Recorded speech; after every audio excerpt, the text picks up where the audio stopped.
The X-Zone Radio Show with Rob McConnell is largely an opinion talk show.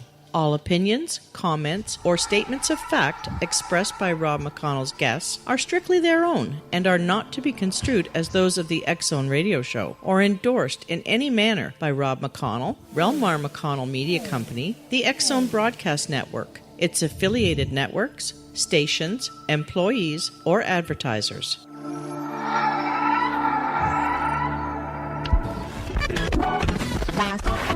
All Hit Radio.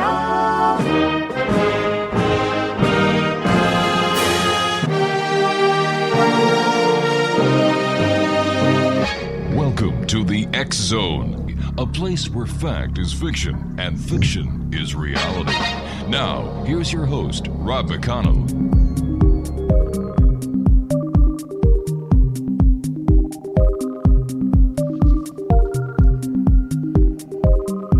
Welcome back, one and all. This is the X-Zone. I am Rob McConnell, and we're still coming to you from our broadcast center in Hamilton, Ontario, Canada. If you'd like to find out about the programming we have available for you on the X-Zone Broadcast Network, 24/7, 365, visit online at www.xzbn.net. Exonation, my guest this hour is Dr. Wayne Carr, and after many years of teaching the psychic intuitive technique of remote viewing, Dr. Carr found it to be an excellent discipline to develop one's psychic intuitive abilities, especially integrating it with other practices of mindfulness, meditation, integral, yoga, and so on. In the last 20 years, he has deeply explored and taught remote viewing in the U.S., Canada, and Europe. He has pioneered in the process of spiritual, therapeutic, and medical remote viewing. Dr. Carr, since high school, has always had a passion for finding out the true nature of reality and self. Since the 60s, he has extensively explored Zen Buddhism, philosophy, meditation, shadow work, science and consciousness, etc. Dr. Carr currently has a holistic psychotherapy practice in Seattle and conducts bi-monthly integral enlightenment training workshops focusing on people getting their next development level and eventually to the integral level and the enlightenment level. Now, Dr. Carr believes that enlightenment is within the reach of many people and that communities of awakening must be created to support this. He believes that the world will change significantly only when a certain percentage of the population reaches these higher levels of development. His website is www.enlightenmentdrcarr.com. And Dr. Carr, welcome to the X-Zone, sir. Thank you. Glad to be here. Glad to have you, sir. Tell me, Dr. Carr, when did you first study, or when did you first start this quest into the many years of this research that you've done? Well, when I was in elementary school, I had a neighbor that would do seances and psychic readings, and we would look out. It was right next to a graveyard, and she would do psychic readings while we watched. They accidentally left the door to the crematorium open, so all sorts of spooky things would happen. And then I became interested in philosophy, and then I had a roommate whose sister was doing, this was back in the 80s, whose sister was doing her doctoral dissertation on remote viewing, and that's where I really became intrigued. And then I finally started taking workshops with a man named Courtney Brown, when his first large workshop. And that's why I really started to get it under my belt, so to speak. When we talk about psychic phenomena, in today's society, more and more people are learning about it. More and more people want to learn about it. They want to get involved with it. But there are so many people out there, Doctor, unlike yourself, who know what the heck they're talking about. So how can someone listening to us tonight, besides having the knowledge that you are now there, actually know who to go to and who to trust and who knows what they're talking about? Well, it's risky because you have to have good bullshit detectors because there is a lot of bullshit out there. Yeah. And so if you develop a practice of discernment through meditation and certainly through reading, and also self-trust. You really have to learn to trust yourself. What I tell my psychotherapy clients, when you're trusting yourself, I'm doing my job. But it takes practice to learn deep self-trust and to really listen to oneself. So I think one's own intuition, our own internal fine-tuning will tell us, but we have to at least have some connection to that. Otherwise, we're lost, basically. Let me ask you, Doctor, why don't we trust ourselves? We're taught not to. We are taught that all authority is external. It's the government and the church and this and that and in the school teacher. And so we're never really taught to really pay attention to ourselves, to pay attention to our own inward dashboard, so to speak, to look at the lights on our own inward dashboard and develop it. So would you say, sir, that when you bring people to the self-awareness that they can trust themselves, that you have done some basic deprogramming on what society has pounded into them as the way it should be compared to the way it really is? Yeah, what happens when we grow up, what should be eclipses our natural inborn interest in what is. So it's bringing that back online. The children are more interested in what is than what should be, but we shame them, we condition them. Once we get back online to our own natural abiding interest in what is, and then begin to let go of the shoulds and develop more mature coping skills, let go of the old coping skills, and develop a new identity of who we really are. And and then we go through levels of personal growth as we become more and more authentic and more self-realized. How do you deal with a person whose self-esteem is so low, sir, that they just can't get to the point where they can start trusting themselves? I get a lot of that in my practice. I would imagine so. So it takes attention because people grow up never really feeling seen, never really feeling heard, never really feeling important. So it's my job to really truly listen on the deepest level possible, what's in their soul, what's in their heart, and feed it back to them so that they feel seen, they feel like they exist, they feel like they're important, and they feel encouraged. And once that starts, a crack in the door of self-love and self-respect begins to open. And it's my job to just let it open more and more gradually. That sense of self-trust and paying attention to your body, to your heart, to your feelings, particularly feelings. As a licensed psychologist, or do you see that, or do you find that the problems people are coming to see you with now are much more deeper and much more complicated today than they were, let's say, 10, 15 years ago? I'd say there's certainly more addiction problems. Really? And more problems, I say, related to nutrition. Because what we eat affects our brain. Right. And affects our depression and our feelings. So, and I think there's an increase in distrust of government, distrust of oneself. We're in a distrust-based society in the United States, and probably a little lesser so in Canada. Oh, I don't know about that, sir. I really don't know about that. Maybe a little bit. Maybe.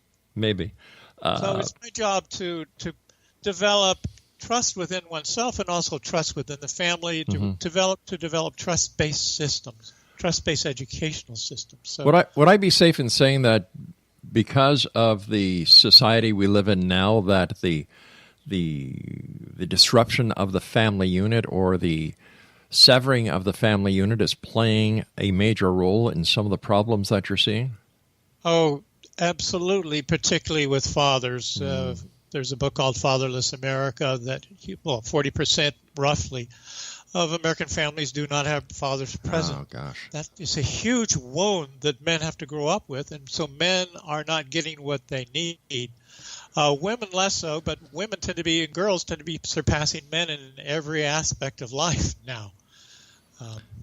So it's really tragic. And also, basically, our society has become a human zoo. Basically, we behave more like zoo animals than animals of the wild. So we develop all these weird behaviors, neurosis, fixations.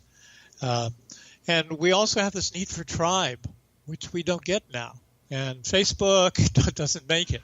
I understand that fully. In fact, my question to you was going to be, with the popularity of the social networks and the social media, is this, in your opinion, is this an asset or a troubling point that people get involved in the virtual world that they have a problem assimilating back into the real world? Well, I think currently it is more of a problem than an asset. I think in the future, with more enlightened people, more awakened people in our society, this might change.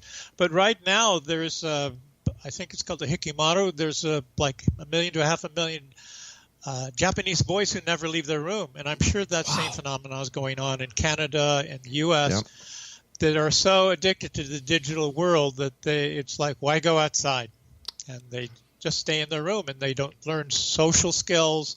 They're totally clueless about how to connect, how to form a tribe, and it's really a major problem. Doctor, please stand by. You and I have to take our first commercial break for this segment. And Exonation, my guest this hour is Dr. Wayne Carr. His website is www.enlightenmentdrcarr.com. That's enlightenmentdrcarr.com. And Dr. Carr and I will be back on the other side of this break discussing enlightenment here this hour in the X Zone from our broadcast center in Hamilton, Ontario, Canada. Don't forget, you can check out the X Zone TV channel on simultv.com. And the X Chronicles newspaper is still available at www.xchroniclesnewspaper.com. We'll be back after this short break. Don't go away.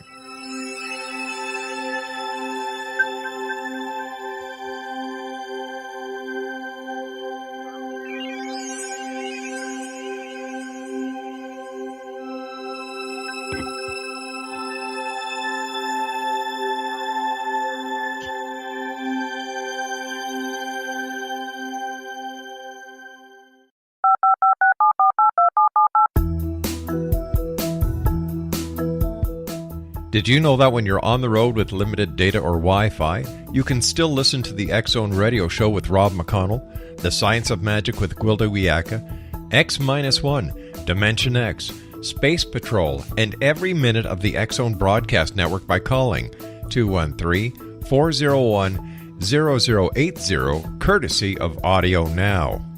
No smartphone, app, or internet needed. It saves your data plan, and it's free if you have unlimited minutes.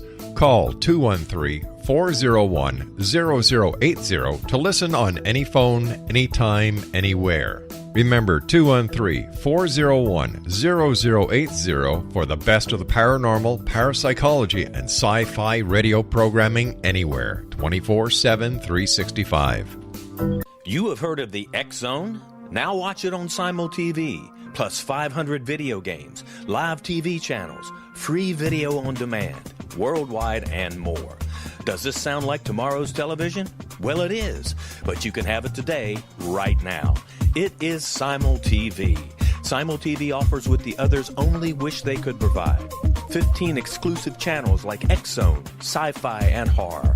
We are worldwide. No other provider offers that. 500 built-in video games. No need to have an extra expensive system. We have them included. Free video on demand. Live streaming events from around the world. Interactive online network, and much more. Tomorrow's TV today. Simul TV. Sound too good to be true? Well, it's not. You can have Simul TV today. Sign up at simultv.com. Do it today.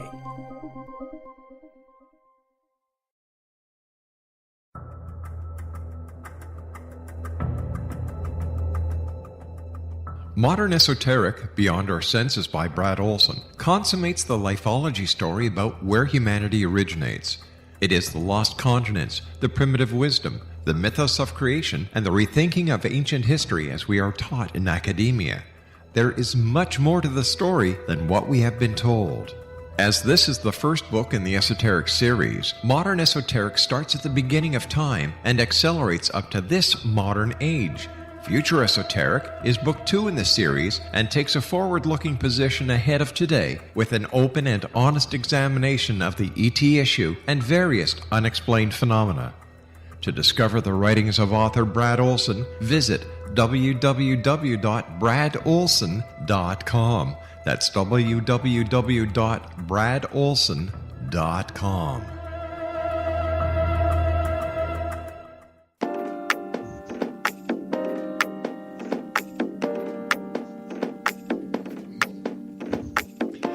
Exonation, Dr. Wayne Carr is my special guest this hour, www.enlightenmentdrcarr.com. And Dr. Carr, what is enlightenment for those who may be joining us tonight for the first time and they haven't heard that term before?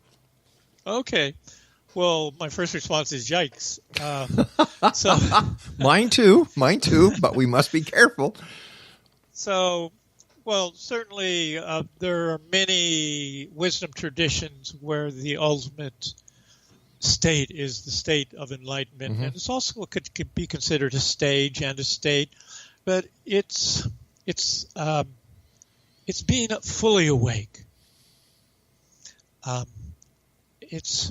When we wake up from a dream, we think we're awake, because we can look back and say it was only a dream. Right. But most of the day we're in a trance. If you go into a deep state of meditation where your mind clears out, the rush hour traffic clears out, the silt in the pond falls to the bottom, you get develop a clarity and a higher sense of awakening where you look back at your previous state, what you thought was awake, you say, oh, I was asleep then too. So enlightenment is abiding more and more in that space of being awake, being with isness, so to speak, being with sort of the screen of pure consciousness, and not get caught up in the movie that's on the screen. So most of us, we have our own screen of consciousness, but we get caught up in the movie that's on, and we think that's us. We identify with the different characters on the screen. And we think that's us, and we fight, and we struggle, and we cause a lot of suffering because of this misidentification. So enlightenment is, first of all, the mystics say it's seeing that which is already the case, our true nature. We've always been the screen of pure consciousness. We've always been resting in isness. We've never been away from what is. And seeing the illusion of that so clearly that it begins to fall away, that you cease to identify with it. So your identity change, your coping skills change, and your way of behaving in the world changes. And that opens the door for love and bliss and compassion. So does that mean the world that I think I live in is really not the world I live in? Yes. Well, I would say yes and no. Okay. Certainly, brain research shows that the waking state and the dream state are not that different. We are full of images and full of imaginings, and we're always looking in our imagination. And, of course, we need that to function in the world. But the problem is when we accept that and identify it. Then it becomes problematic. And, of course, reality testing, really questioning things like, is this real? Is it true? To really listen to one's body, to listen to one's intuition. I think we have a sense of truth, a sense of reality that tells us when something is real. And that also gets developed with remote viewing, the sense of actually seeing, of actually experiencing, versus what you imagine or what you overlay or project onto the world. So most of us see the world as we are rather than see the world as it is. So does that mean, sir, over the years as society has changed, going from the different paths of history, including the Industrial Revolution to the wars to the technological ages, that our consciousness has evolved along with these advances in order to keep up with the illusion? Well, I think we've developed new illusions, new belief system, and I think there's a progression upward. You know, we no longer subscribe to slavery and child labor and all sorts of primitive beliefs, magical thinking. Right. So we're becoming more and more rational. In fact, we've come from, pre-rational to rational, and now we're beginning to move to trans-rational, which involves, So evolution is not what we perceive it to be alone. We're also evolving spiritually by gaining this enlightenment? I think it's a field that encompasses the whole Earth. The more enlightened beings there are on the planet, the more it affects the rest of it, like the 100-monkey effect. Oh, right. Okay. So more and more people are becoming enlightened and will become enlightened. And that's, from my perspective, the main hope of the world, if that happens in time. Because right now there are so many things in the balance that could destroy us. Yeah. That is so true, sir. That is so true. How do our inborn psychic abilities play into our own growth? Well, it's part of who we are. We were born with this. We evolved with this. It's the first sense. Animals have it. That's why they know about earthquakes and tsunamis before we do. So, and it's how early man navigated and found food and found his way home and water. So we have that in us, and we're supposed to use it. But it's atrophied. It's shamed out of us. So many people are shamed for having these abilities, especially by fundamentalist religions, rather than developing it and using it so that we, again, trust ourselves, trust what our body is telling us, trust what our intuition is telling us. You know, I agree with you 100%, sir. When I was in the police force, and I had a training officer, his name was Lewis, and he always told us, trust your gut instinct. Always trust your gut. When you get that gut feeling, do not, whatever you do, second guess yourself. And you know what? I can, this is from personal experience, sir. He was right. And there is that gut feeling. And in fact, over the years, I've been able to use his experience and his teaching to me to relate to other people who are not involved in law enforcement. But every mom and dad that I know have had the feeling that something was wrong with one of their children. Yes. That's an intuitive feeling. So people say, well, nah, it's a bunch of bunk. And I'll just say, well, have you ever had that feeling that something is wrong with your family or your kid, or you get that knot in your gut, nah, something's wrong? Everybody's got it. And I think that over the years, people have to try to suppress it because it doesn't fit with their sociological status, if you get what I mean. Okay. Yeah, we're taught in school to be rational, to be scientific, although there is ample scientific research to support our psychic abilities and our intuitive abilities. But there's this closed mindset that doesn't allow it, that we're frightened of it. And so it never gets developed, and to me it's like wine tasting. The more you do it, the more you trust it, the more refined it gets and the more accurate it is. But when we first start out reading what our gut is saying, we're going to make some mistakes. It's not 100% perfect. But we're not perfect. So we're going to make mistakes. How can one tell what level of growth or development that one is actually in right now? Okay, so I like to say shut up and look. Because we're so much in our heads. We're so full of shoulds. We're so full of conceptions. The only way is to sort of step back and get a sense of who you really are. And also, can you look from a second and third person perspective? Can you back off that much to really get a sense of who you are and ask yourself, who am I? Look outside the box. To look outside the box. Right. And to be in earnest and to really look at yourself and your fears, to look into one's own shadow, because shadow is what keeps us from growing and developing our own fears. So a lot of us do what's called freeze and seize and freeze. We grab onto a belief system, a self-identity, and we hold on to it because it gives us security. So it never gets updated, so we believe these outmoded beliefs and hold on to them for dear life. Wow. So we end up using the amygdala part of the brain, which is the fear center of the brain, so we see the world through this filter of fear. So if security is more important to you than truth, then you would be at a lower level of developing. The more you have an open mindset, open to new experience, open to learning new things, and being open to not knowing, to be totally empty, to really say, I don't know anything about this, and start to look at things from beginner's mind, fresh, and avoid black and white thinking. So it sounds like at times we're our own worst enemies. Absolutely. But it's not our fault, because this gets passed down from generation to generation to generations. We're victims of victims of victims.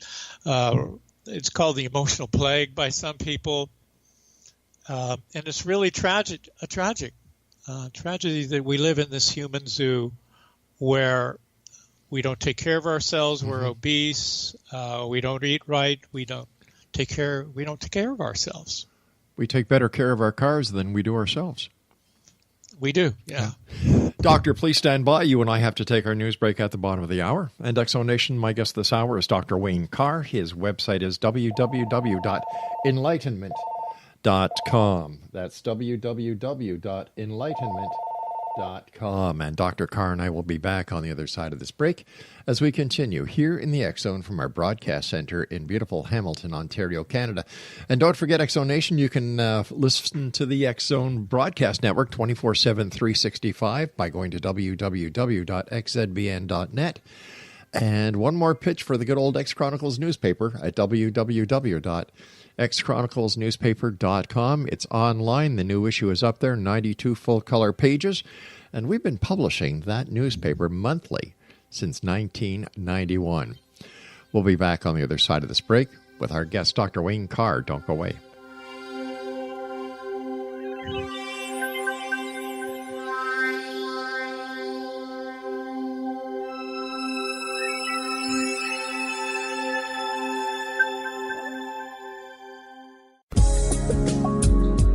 From our broadcast studios in Hamilton, Ontario, Canada, to the world and beyond, you're watching the X Zone Broadcast Network, www.xzbn.net.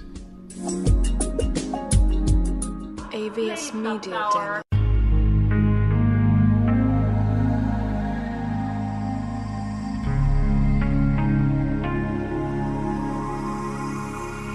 The scientist and the mystic have been on an age-old, relentless search with one thing in common. They seek truth. Their paths converge in the 40,000-year-old practice of shamanism, an ancient science delving to the quantum level of life, facilitating healing, manifestation, and evolution.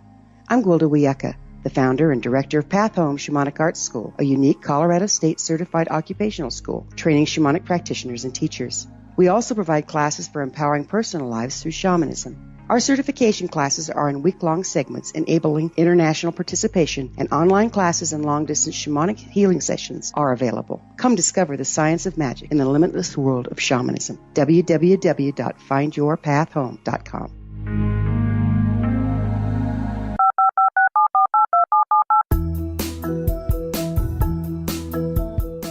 Did you know that when you're on the road with limited data or Wi-Fi, you can still listen to the X Zone radio show with Rob McConnell, The Science of Magic with Gwilda Wiyaka, X-1, Dimension X, Space Patrol, and every minute of the X Zone broadcast network by calling 213-401-0080, courtesy of Audio Now. No smartphone, app, or internet needed. It saves your data plan, and it's free if you have unlimited minutes. Call 213-401-0080 to listen on any phone, anytime, anywhere. Remember, 213-401-0080 for the best of the paranormal, parapsychology, and sci-fi radio programming anywhere, 24/7, 365.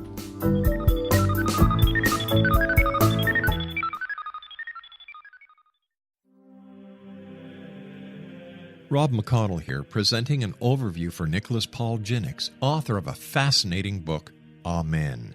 It presents facts revealed by Egyptologists, facts that enable us to understand why Amen is the beginning of creation of God. It provides recommendations for religious leaders of the major religions to unify their beliefs and teach the Word of God. Love one another. Amen informs people how mankind conceived God. It was the Egyptians that developed the concepts of a soul, a hereafter, and Son of God. And finally, after the worship of many gods, they conceived the belief in one universal God, the maker of all there is. For more information, visit www.futureofgodamen.com. That's www.futureofgodamen.com.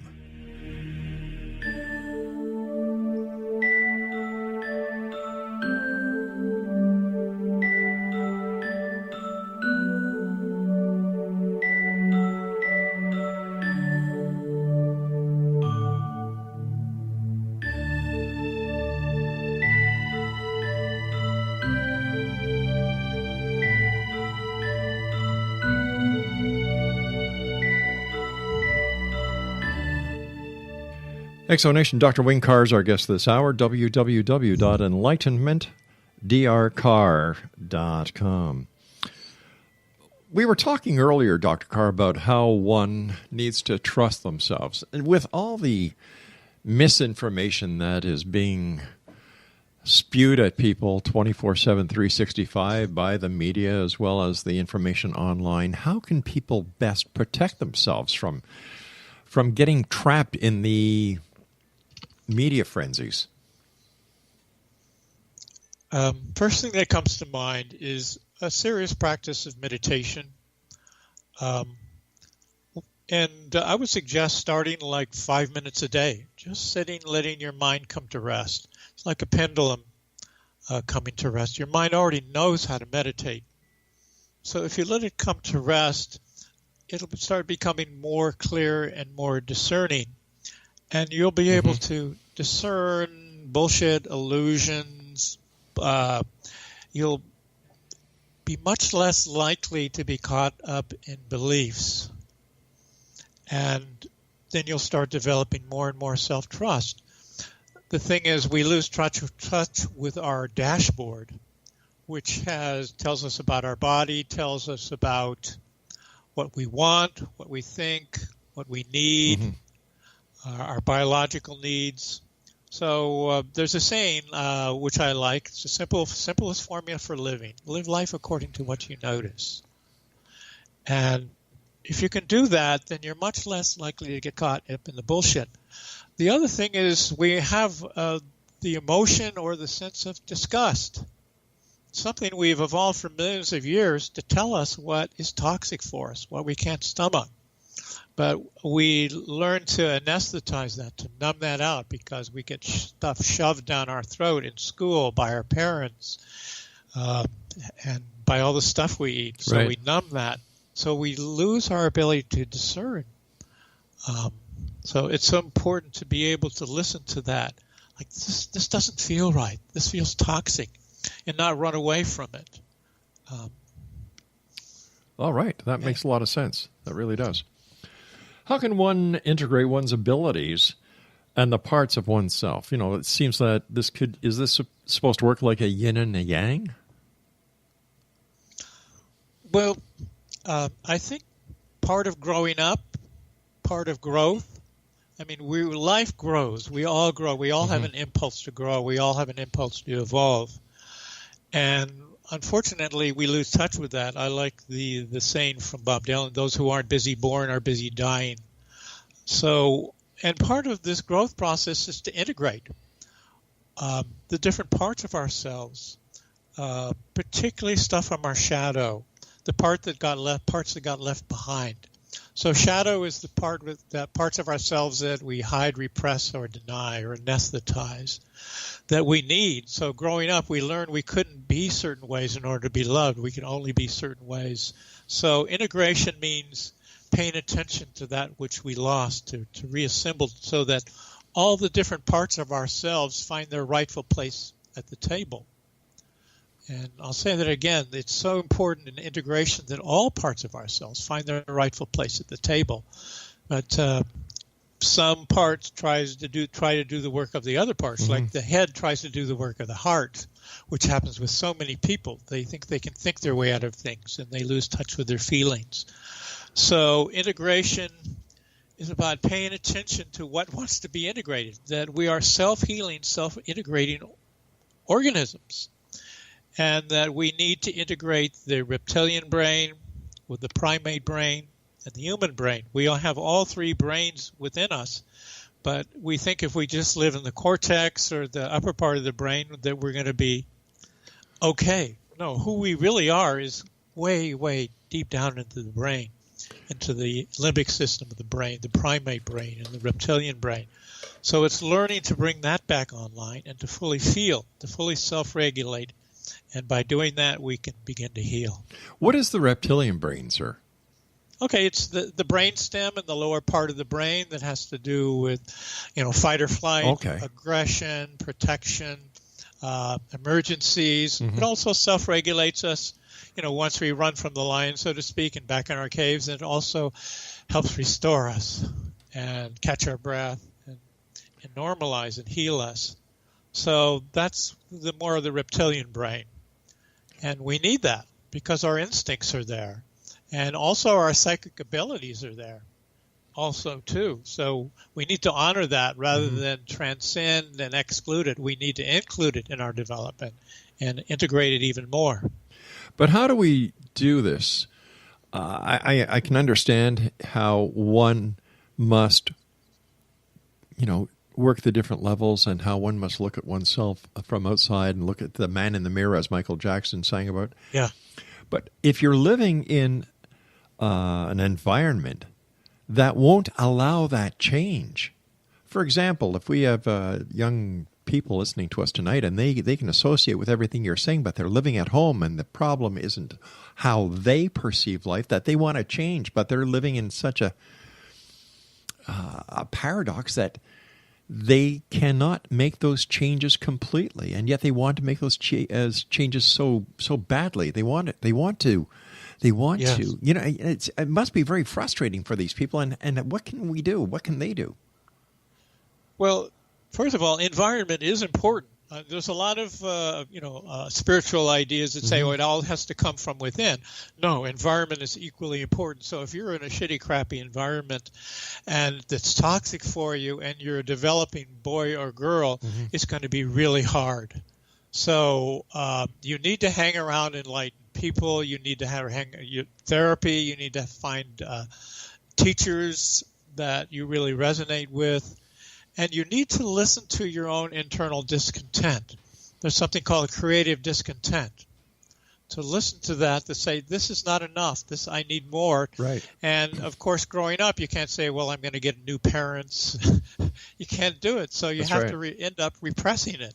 So later on, you have to learn how to access and bring those parts of yourself back online, which means you have to feel the pain. And we're in a society that is so phobic towards pain that anything but feel pain. But there's a saying, pain plus avoidance equals suffering. So the more we can process pain and feel the pain of our childhood, the more we can get those parts of ourselves back.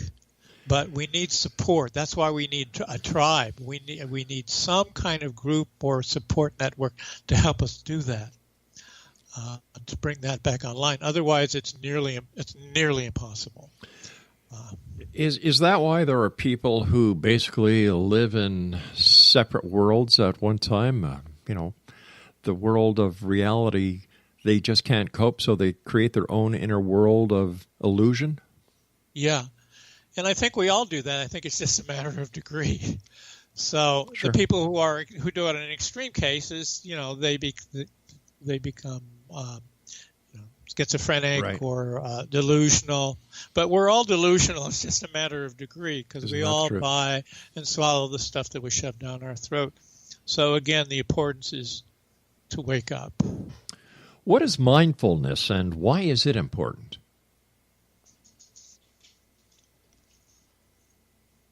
Mindfulness is a daily practice of being awake. I look at it as how many times an hour can I really be awake? Can I really be aware of my breath? Breath is so important for mindfulness. Mindfulness means being aware of what's in front of my face, being aware of the obvious, being aware of my needs, noticing what you notice, but from a place of clarity, from a place of silence, so that you can discover things as they arise in your consciousness. So, but it also means being mindful of your own pain, because there's something called spiritual bypassing, where people go into spirituality and meditation in order to avoid what's in their basement. They avoid the pain from childhood. So mindfulness includes both pain, pleasantness and unpleasantness, and breathing into it and allowing self-regulation to occur. It's just noticing. For example, when you walk down the street, to really see the trees, to really see things, to really feel your body, to really appreciate the isness of things. So I think bottom line, in terms of enlightenment, mindfulness, is this a movement away from shoulds to the isness of things, and just appreciating the perfume of the present. So it looks like William Shakespeare was really correct when he said, "To thine own self be true." To thine own self be true, and to thine own true self be true, because so many of us develop false self. And so we have an authentic self that gets covered up, that's really there, and our job is to uncover it. And we also have what some people would call a Buddha nature, a spiritual self that is beyond the mind, that's outside the mind. Dr. Carr, please stand by, sir. We have to take our final break for this hour. And X-Zone Nation, my guest this hour is Dr. Wayne Carr. His website, www.enlightenmentdrcarr, that's CARR.com. So that's enlightenmentdrcarr.com. And we'll be back on the other side of this break as we wrap up this hour here in the X-Zone with yours truly, Rob McConnell. Don't go away.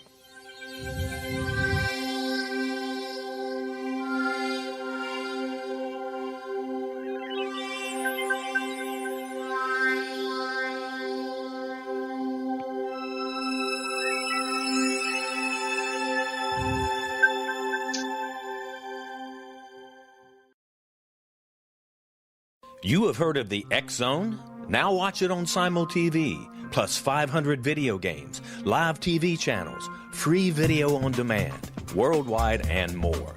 Does this sound like tomorrow's television? Well, it is, but you can have it today, right now. It is Simul TV. Simul TV offers what the others only wish they could provide. 15 exclusive channels like X-Zone, Sci-Fi, and Horror. We are worldwide. No other provider offers that. 500 built-in video games. No need to have an extra expensive system. We have them included. Free video on demand. Live streaming events from around the world. Interactive online network, and much more. Tomorrow's TV today. Simul TV. Sound too good to be true? Well, it's not. You can have Simul TV today. Sign up at simultv.com. Do it today. The new nonfiction book, Razor of Madness, is similar to cult movies like Clockwork Orange, Dragon's Tattoo, or The Other Side of Hell. Wayne Morin Jr. and Thomas Lee Howell expose widespread and systematic deficiencies in this thought-provoking tell-all novel. Mind control rages among scholars in law schools. Human rights are ignored while thought reform and mental manipulation are accepted practices used as behavior modification. Dr. Louis Jolyon West comes to mind. Media and public scrutiny shows that United States mental hospitals are in fact destructive murder industries. Razor of Madness expose novel details this epidemic through an in-depth professional and personal investigation. For decades, there has been a revolving door policy that still releases killers and pedophiles back into society. The maestro of mind control continues to haunt America to this very day. Razor of Madness is available in paperback or as a downloadable ebook at Amazon.com. I'm William S. Peckham. If you enjoy a good mystery with a touch of the paranormal, then you'll love my novel, From Out of the Woodwork. It's the story of a young Toronto contractor, Sean Kennedy, who buys derelict homes, guts them, and turns them into multifamily dwellings. Slums just waiting to happen. When Sean buys 29 Livery Lane, the house fights back. Former owners unexpectedly come out of the woodwork as he starts the destruction. The apparitions come to him when he touches old books, reads hidden letters, rummages through old boxes, finds a locket, or reads a discovered manuscript of a murder mystery. From Out of the Woodwork will take you from 1899 to the horror of the World Trade Center, September 11, 2001.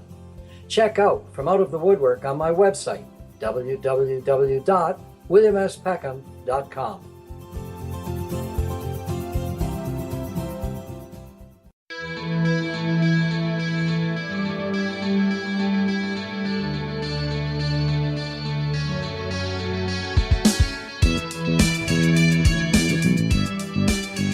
Dr. Wayne Carr is my guest this hour, Exonation, www.enlightenmentdrcarr.com. And first of all, Dr. Carr, thanks very much for joining us. Great having you back here in the Exxon. Thank you. Like when we talk about enlightenment, we talk about mindfulness, we talk about the topics that we've been talking about, spirituality and self-worth and so on. And you mentioned, and it seems to me that meditation is the center of what we need to do in order to balance ourselves. Why is meditation so important? It's giving the space for the mind to do what it needs to do, what it already knows how to do. It allows perspective to occur. For example, when we narrow focus on a problem, it's like focusing on a pea, and we zoom in on it, and that pea becomes bigger and bigger, and pretty soon that little pea takes up our whole field of vision, and it becomes earth-shaking. We can't, and it becomes an emergency. But when we meditate, that pea sort of goes back into the background, and at arm's length, you say, "Oh crap, it's just a pea." Right. So it puts things back into perspective, and then we don't have to identify it. We don't have to grasp all the time. It allows us to see the illusion of our identifications. And it's hard, unless you're meditating, it's hard to convey that to another. But all I can do is invite people to meditate, to have some kind of practice, start with 5 minutes a day. And I think there's many misconceptions about meditation. And there's many forms of meditation. What form of meditation would you suggest? The simplest form, which a lot of people endorse, and that's just sitting, being aware of your breath. It helps to count your breaths, but eventually you just want to allow a space to open up. And that happens by itself. It's involuntary. So basically, what meditation does is leave a window open for the wind. We can't control when the wind comes and wind blows, but meditation allows for the wind to blow of self-healing, of self-regulation, of self-enlightenment, of compassion, and the ability to see through illusions, especially seeing through the illusion of the self. That's which I've identified with. But that comes with time. Would it be safe to say that meditation is like a personal reboot of your system? Precisely. It allows the system to reboot. And the deeper you go, the deeper the reboot. And what I like to teach people is, a lot of people really make an effort, like I've got to not think of anything, I've got to quiet my mind. And basically you split yourself into two parts, the part that's making effort, the part that's the effect of the effort. Meditation is not about splitting yourself into two parts. It's about letting the mind become unified. So what I like to say is whatever gets your attention is what should get your attention. While you're meditating, whatever gets your attention is what should get your attention. So there you go back to this organismic self-trust. That if I trust myself, then whatever gets my attention is what should get my attention. All I have to do is gently bring my attention back to my breath. So therefore, there's no distractions in meditation. Right. So therefore, by bringing your self-trust back where it belongs, you're also reinstating your own intuitiveness. Precisely. Yeah. You know, when I go home at night, my day starts at 7 o'clock in the morning, and I usually get back home around 2:33 in the morning. Wow. Yeah, long days. I sit down in the living room. The lights are off. And there's no music. My wife, God bless her, she's gone to bed, and the dogs are in bed with her. On the floor, not in the bed with her. I just sit there, and I close my eyes, and it's like that rebooting, that clearing. And I have to do it. Yes. And I feel better once I do it. I'm able to say, okay, now I can go on and get ready for the next day. I can go to bed, go to sleep, and my next day starts. But I fully understand the rebooting system because that's what it feels like. And I know it works because I do it. Yes. And it's an important part of life. I think it's essential. I think Yes. early man did it. Maybe they didn't call it meditation, but I think early man did just a lot of sitting and just being. We're so afraid of just being, we've become human doings. So we've lost touch with our just being, to just be with what is, just be with who we are. And what it does, it inoculates you against stress. It inoculates me against stress. So things don't bother you as much. Didn't we call people who used to sit there and relax and think philosophers at one time? I think at one time, yes, but not to confuse mental thinking activity with meditation, because meditation means there's plenty of room for thought, but right. There's room between the thoughts. One begins to dwell in the space in which thoughts occur. So there's less identification. Thinking is important for sure, but through meditation and through, I think what I would say enlightenment, is learning to dwell in the space whereby thoughts occur, which is, to me, that's magical. You talk about our shadow. How can we heal our shadow or other parts of ourselves that we hide? So again, shadow is part of ourselves that we hide, repress, or deny, or we anesthetize it. We had to do it as children. Just like a wolf that gets its paw caught in a bear trap in the mountains, will chew its paw off in order to survive. So we have to leave different parts of ourselves behind. So that part gets left behind, but in the unconscious, however, it leaks out sideways. So we act out unconsciously. We develop addictions. We sabotage our relationships. We keep repeating the same pattern over and over again. So, but the unconscious, basically, where the shadow is kept, waits patiently until we reach a developmental level where we can handle the pain, where we can actually deal with it, we can actually integrate it. So, and that's why some people, or a lot of people, especially in my practice, like, why is this happening to me all at once? All of a sudden, the stuff from the past is coming up. Well, it's the unconscious knocking on your door and saying, well, you're ready now. So you know when you're ready. You just have to accept it and start working on it.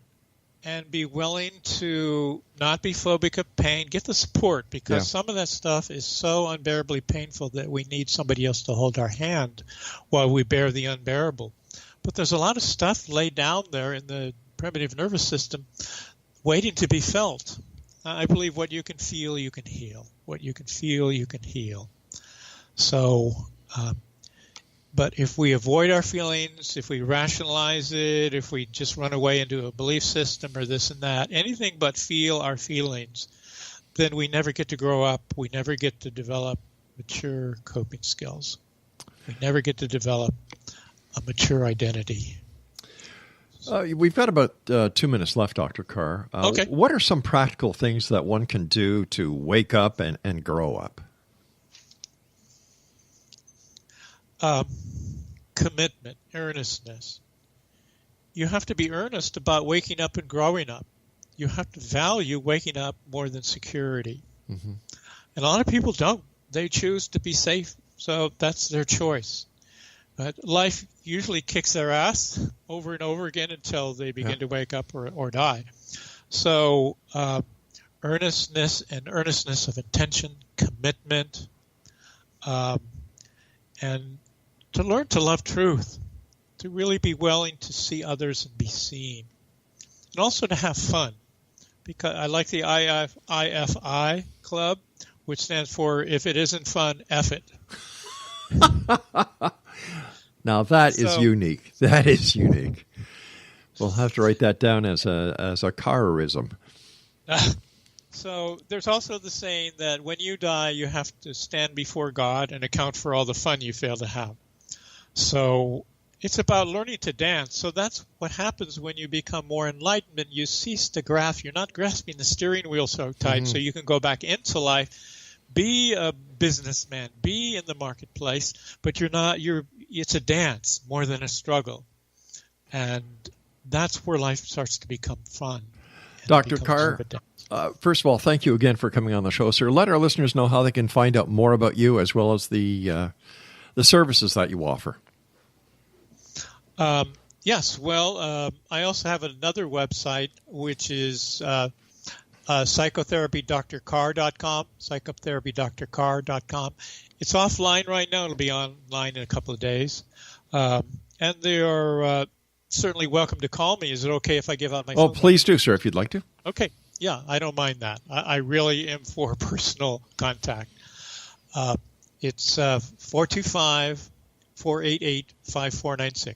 425-488-5496. Dr. Wayne Carr, thank you very much for sharing your time with us here on the X Zone, sir, and I hope that we have the pleasure of having you back on because, this is what people need to know, and if you're not part of the solution, you're part of the problem, and, sir, you're part of the solution. Thank you so much. Really appreciate it. You take care of yourself, Doctor. Thank you. X Zone Nation, our guest this hour has been Dr. Wayne Carr. And once again, if you'd like to contact Dr. Carr, visit his website at www.enlightenmentdrcarr.com. I'll be back on the other side of this commercial break with the news as we continue here in the X Zone with yours truly, Rob McConnell, from our broadcast center in Hamilton, Ontario, Canada. Don't go away.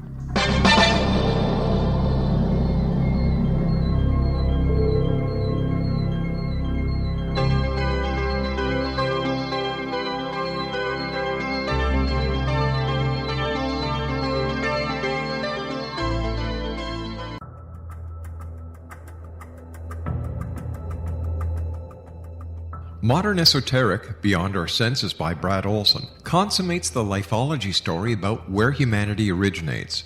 It is the lost continents, the primitive wisdom, the mythos of creation, and the rethinking of ancient history as we are taught in academia. There is much more to the story than what we have been told. As this is the first book in the Esoteric series, Modern Esoteric starts at the beginning of time and accelerates up to this modern age. Future Esoteric is book 2 in the series and takes a forward-looking position ahead of today with an open and honest examination of the ET issue and various unexplained phenomena. To discover the writings of author Brad Olson, visit www.bradolson.com. That's www.bradolson.com.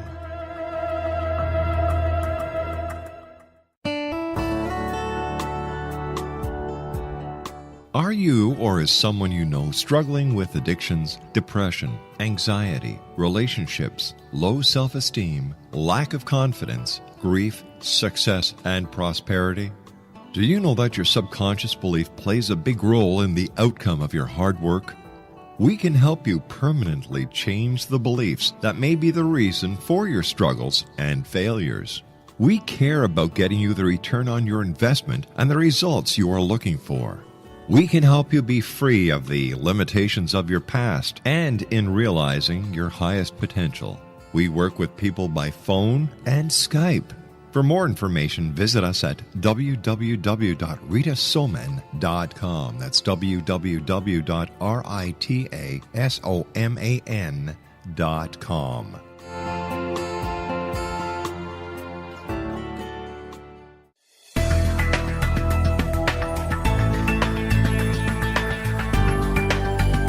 Do you think you have energy problems in your home?